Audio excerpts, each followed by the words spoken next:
Okay, here we go. Are you ready? Are you ready? Are you ready? All right. Okay. Welcome back to Tul World. This is Mr. Jue, and I'm here with Master Jue today. Good morning there, Mr. Jue. Good morning. So, we're back doing classes, virtual, getting into it, and I had a few questions for you. So, I was explaining front snap kick and side front snap kick to some students, and I was kind of looking at the patterns as well. And my question is, would you ever do a side front snap kick from a walking stance? And vice versa. Would I ever do a front snap kick from an L stance, right? Because if you ever look at the patterns, you do walking stance followed by a front snap kick, or in some of the other patterns, you're in an L stance and you execute a lead leg side front snap kick, right? Like in Jung Gun. Yeah, so my take on that would be, you could. I think what you have to look at is the why is it called front snap kick and why is it called the side front snap kick? Mm-hmm. And basically side front snap kicks are basically to my side. It's like side blocks and front blocks. Mm-hmm. It's to the side.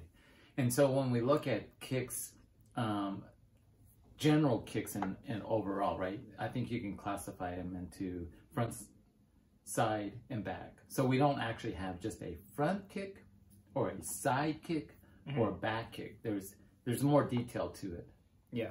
And so front snap kick is a kick that goes directly to the front and the standing foot's pointed forward and the body's full facing.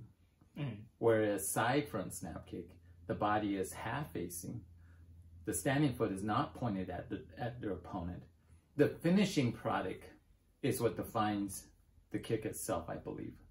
So if I'm in a walking stance and I do a side front snap kick, can I do that? Yes, I could, because what I have to do is I actually have to rebalance, relocate my leg, my foot, the standing foot, and then execute the side front snap kick. Would I do that? No, I'm not sure if I would do that, just because it would take more time for me to balance. I mean, you could probably train that, but why did I switch to a side front snap kick versus a front snap kick? Right? Well, I don't know. There could be different reasons. Side front snap kick, in my opinion, is a kick that's a little bit longer because of the body position versus a front snap kick. Right? What I find interesting about that is if you look at other martial arts, they always have just front kick. I was working with some new students coming from another studio, and I was like, oh, you probably call this front kick, and he goes, yeah. And I probably go, oh, you call this side kick? And he goes, yeah. And that was just like piercing kick, right? So it makes a lot of sense that there's more classifications. I also had another question, and it kind of related to the directions as well. It's pertaining to the reverse turning kick and the reverse hooking kick. We call it in our program defensive hooking kick and offensive hooking kick to help differentiate the two. However, in the encyclopedia,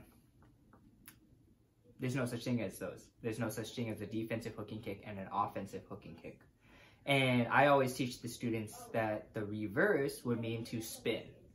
I think that's an easy way to explain it. But when you look in the encyclopedia, you can do a reverse turning kick with the lead leg and you don't spin all the way around. I think it's a lot of it had to do with terminology, changing it from Korean to English.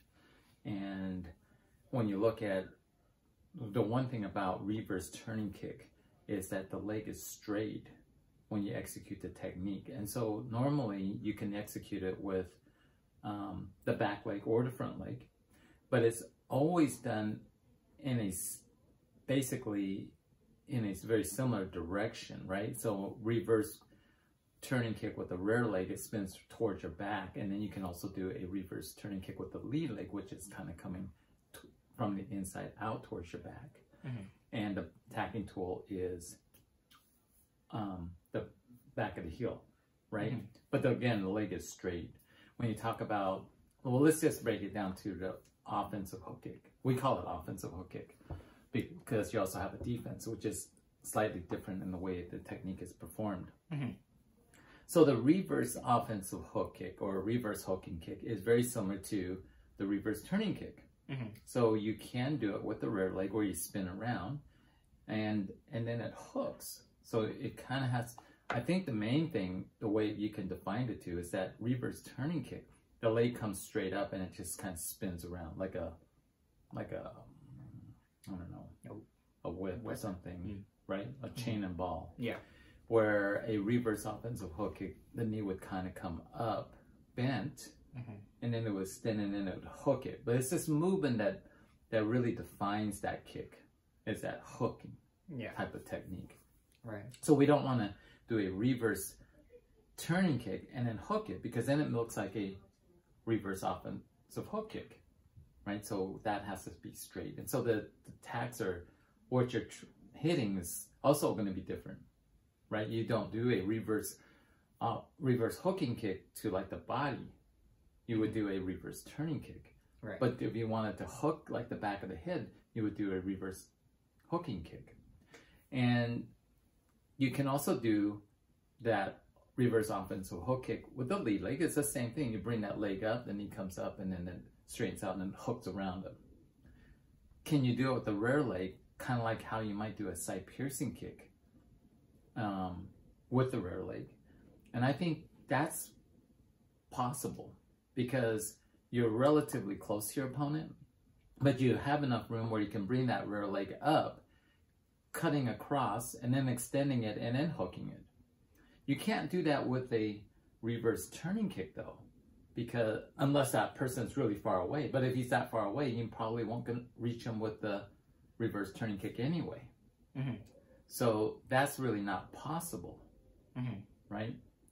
It's kind of like downward kick or pig-shaped kick.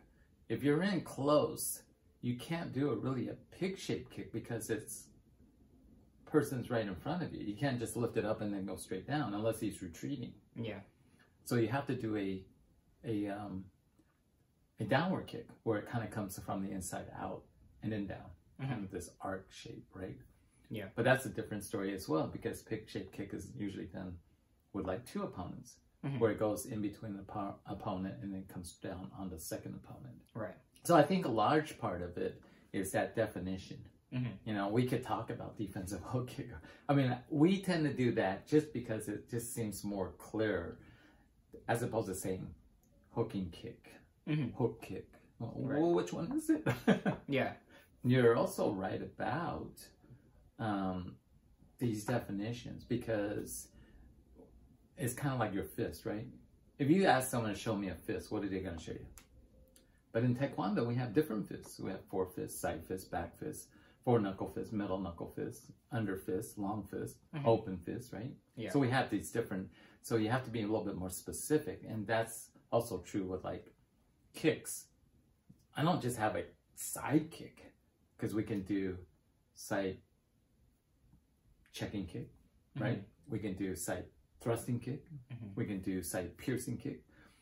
And it really kind of comes down to why you do certain kicks and the tool that you're using. Well, let us know your ideas and thoughts on the side front snap kick and the front snap kick, and maybe the reverse turning kick and the reverse hooking kick. We would be very interested to hear what you guys said or have to say. Like our video, share it as well.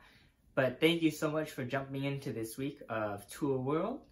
Hopefully you guys have a great week. Don't forget to be safe, keep training, and have a great week. Take one.